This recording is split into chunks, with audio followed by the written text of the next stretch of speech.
তো লাস্ট এপিসোডে আমরা দেখছিলাম ইশিদা ফাইট শেষ করে যখন উপরে উঠে আসে তখনই ওর সামনে এসে দাঁড়ায় ক্যাপ্টেন কানামে তোশেন। ক্যাপ্টেন তোষের জাম্পাক্তু বের করার সাথে সাথেই চারদিকে ব্ল্যাক অ্যান্ড হোয়াইট হয়ে যায় আর এক ধরনের সাউন্ড হয়, যেটাতে ইশিদা সাথে সাথেই সেইখানে বেহুশ হয়ে যায়। ক্যাপ্টেন তোশেন বলে, এই ফাইটের কোনো মানেই হয় না, তার থেকে ভালো তুমি এইখানে ঘুমাও। অন্যদিকে আমরা ইউরোচিকে দেখতে পারি যে ইচিগোকে বলে যে শিকাই আর বাঙ্কাই শিখতে প্রায় 10 বছর লাগে, কিন্তু তুমি এইটা মাত্র 3 দিনে শিখবে। আর এই কথা শুনে তো ইচিগোর ঘাম ছুটতে শুরু করে। এরপর ইউরোচি সেইখানে একটা ডামি নিয়ে আসে আর বলে যে এইটার নাম হচ্ছে তানসিনতাই, আর এইটা স্টিল ফোর্সে সবচেয়ে বেশি ব্যবহার করা হয়। এইটার মাধ্যমে ওরা জাম্পাক্তুর রিয়েল ফর্মকে ওদের এই দুনিয়াতে নিয়ে আসতে পারবে। ইচিগো তো কিছু বুঝতে পারতেছিল না। ইউরোচি বোঝায় যে এই ডামিটার সাথে ওর জাম্পাক্তু কানেক্ট করতে হবে, মানে এই ডামিটার মধ্যে ওর একটা ছিদ্র করতে হবে। তবে এর আগে আরো একটা প্রসেস আছে, সেটা হচ্ছে মেটালাইজেশন, যেটা ইচিগো কেনপাচির সাথে ফাইট করার সময় করে ফেলছে। সো এখন শুধু ওর এটা ফুটো করতে হবে। ইউরোচি আরো বলে যে আমরা এটা 3 দিন পর্যন্ত করব,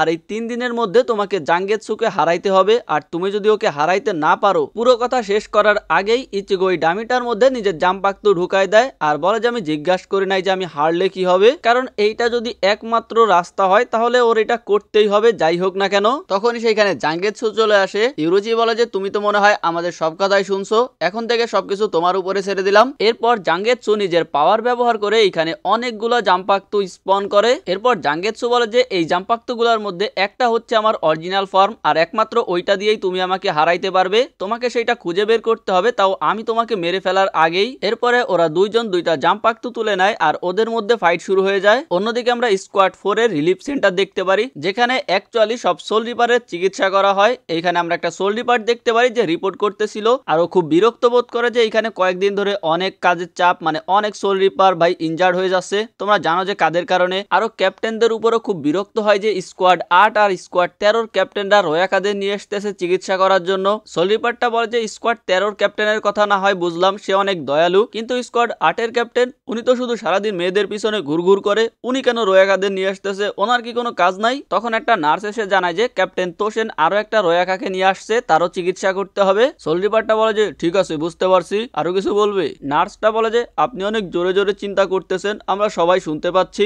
যেটা শুনে সোল রিপারটা ভয়ে চিল্লায় ওঠে, কারণ ক্যাপ্টেনদের বিষয়ে খারাপ খারাপ বলতেছিল, আর এই জন্য এখন ভালো ভালো চিন্তা করতে শুরু করে। অন্যদিকে আমরা হানাতারুকে দেখতে পারি, যাকে ক্যাপ্টেন উনাহানার কাছে নিয়ে আসা হয়, কারণ হানাতারু হচ্ছে ক্যাপ্টেন উনাহানার স্কোয়াডে। সো ক্যাপ্টেন উনাহানাকে রিপোর্ট দেওয়ার পরে ক্যাপ্টেন উনাহানা হানাতারুকে ক্ষমা করে দেয়, কারণ যেহেতু এটা রুকিয়াকে বাঁচানোর জন্য করা হয়েছে, আর হানাতারুর পজিশনও ফিরিয়ে দেওয়া হয়। আর আমরা জানতে পারি হানাতারু স্কোয়াড 4 এর 7 পজিশনে আছে। এরপর হানাতারু চলে যাচ্ছিল আর রুকিয়া ছেলের দিকে তাকিয়ে একটু চিন্তায় পড়ে যায়। লিউটেন্যান্ট জিজ্ঞাসা করে যে কি হয়েছে। হানাতারু বলে যে আমি কি কোনো ভুল করলাম কিনা, রুকিয়াকে সাহায্য করতে গিয়ে আমি আরো বিপদে ফেলে দিছি মনে হয়। লিউটেন্যান্ট বলে যে চিন্তা করো না, সবকিছু ঠিক হয়ে যাবে। এরপরে আমরা রেঞ্জিকে দেখতে পারি, রেঞ্জি বসে বসে রুকিয়া আর ছোটবেলার কথা মনে করতেছিল। এরপরে রেঞ্জি নিজের সেল ভেঙে বের হয়ে আসে। অন্যদিকে আমরা কিরাকে দেখতে পারি, কিরাকেও সেলে বন্দি রাখা হয়েছিল, তবে কিরার এইটা ভেবে গিলটি ফিল হচ্ছিল যে ওর নিজের বন্ধু হিনামরির সঙ্গেও ফাইট করছে, আর এর মধ্যে সেইখানে ক্যাপ্টেন ইচিমারু চলে আসে। অন্যদিকে আমরা ইচিগোকে দেখতে পারি, যার অবস্থা খুবই খারাপ, মানে জাঙ্গেৎসু ওকে মেরে অবস্থা খারাপ করে ফেলছে। ইউরোচি ওরে বারবার উঠে দাঁড়াইতে বলতেছিল, আর ইচিগো চেষ্টাও করতেছিল কিন্তু পারতেছিল না। জাঙ্গেৎসু বলে যে ওকে পারতেই হবে, না হলে আমি ওকে টেনে দাঁড় করাবো। অন্যদিকে আমরা সেই সোল রিপারটাকে দেখতে পারি যে রুকিয়াকে নিয়ে পালাইছিল। আমরা দেখতে পারি কমান্ডার ইয়াচিরো এদেরকে এখানে নিয়ে আসছে, আর আমরা সেই সময় সিন দেখতে পারি যে এদেরকে কিভাবে আনা হইলো। এই সোল রিপারটা যখন রুকিয়াকে নিয়ে পালাইতেছিল তখন ওদের সামনে লিউটেন্যান্ট ইয়াচিরো চলে আসে। ইয়াচিরোকে দেখে তো সোল রিপারটা অনেক ভয় পেয়ে যায়, আর বাঁচার জন্য বলে যে এই রয়াকাটাকে আমি আপনার কাছে নিয়ে যাচ্ছিলাম, এটাকে আমি একটা বাবলের মধ্যে পেয়েছি। এটা শুনে ইয়াচিরো অনেক খুশি হয়ে যায় আর ওদেরকে নিজের সাথে নিয়ে আসে। ইয়াচিরো বলে যে তুমি কে, এটাতে আমার কোনো মাথা ব্যথা নাই, আমার তো শুধু ওই বাবলটা দেখতে মন চাচ্ছে, আমার মনে হয় ইচিও ওই বাবল থেকে আসছে। তবে ইয়াচিরো মাকির নাম ভুলে যায়, যেটাতে মাকি মনে করাই দেয় যে ওর নাম মাকি, আর এই নাম শুনে ইয়াচিরো হাসতে শুরু করে। মাকি বলে কিন্তু এই নাম তো আপনিই আমাকে দিছিলেন। আমরা এখানে বাকিদেরও দেখতে পারি। ইকাকু জিজ্ঞাসা করে যে ইচিগো এখনো বেঁচে আছে কিনা। ওরিহিমে বলে যে আমি চাই ও বেঁচে থাকুক, আর আমি জানি ও বেঁচে আছে। কেনপাচি হাসে আর বলে যে ইচিগো এখনো বেঁচে আছে,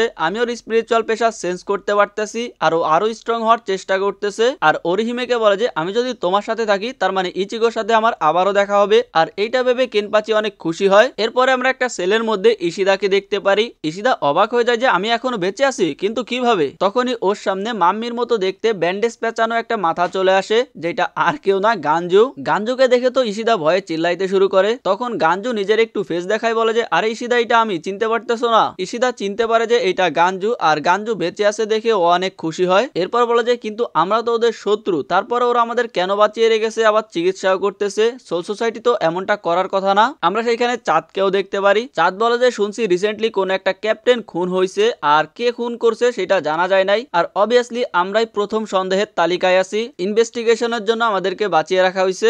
গাঞ্জুর হাতে থাকা শিকল দেখায় বলে যে যদি এইগুলো দিয়ে আমার স্পিরিচুয়াল প্রেশারকে সিল করে রাখা না হতো তাহলে আমার টেকনিক ব্যবহার করে এখান থেকে বের হতে পারতাম। ইশিদা বলে যে আচ্ছা, তার মানে এইগুলো দিয়ে স্পিরিচুয়াল প্রেশার সিল করে রাখা হয়েছে। ইশিদার মনে পড়ে ওর গ্লাভস গুলো ও খুলে ফেলছিল, যদিও ওর দাদা বলছিল এই গ্লাভস গুলো একবার পরলে সেইগুলো আর না খোলার জন্য, কারণ এমনটা করলে 99% চান্স আছে যে ওর স্পিরিচুয়াল প্রেশার একেবারে চলে যাবে। এইসব ভেবে ইশিদা বলে যে এইটা ছাড়াও আমার স্পিরিচুয়াল প্রেশার মনে হয় একেবারে চলে গেছে। গাঞ্জু বলে যে ইনভেস্টিগেশন চলা পর্যন্ত হয়তো আমাদের মারা হবে না, এখন আমরা কি করব? চাঁদ বলে যে আমরা ইচিগোর জন্য অপেক্ষা করব। আমার ইচিগোর উপরে পুরো ভরসা আছে যে ইচিগো অবশ্যই আসবে। ততদিন পর্যন্ত আমরা নিজেদেরকে হিল করব আর রেডি হব পরবর্তী ব্যাটেলের জন্য।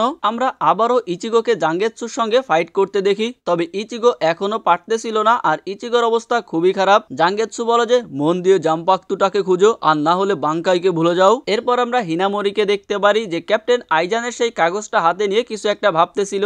আর এই এপিসোড এইখানেই শেষ হয়ে যায়। আর এরপর থেকে আমি চেষ্টা করব একসাথে 2টা করে এপিসোড দেওয়ার, যাতে আমরা তাড়াতাড়ি আগায় যাইতে পারি। তো ভাই আজকের মতন এ পর্যন্তই থাক, ভালো থাকো সবাই, বাই বাই।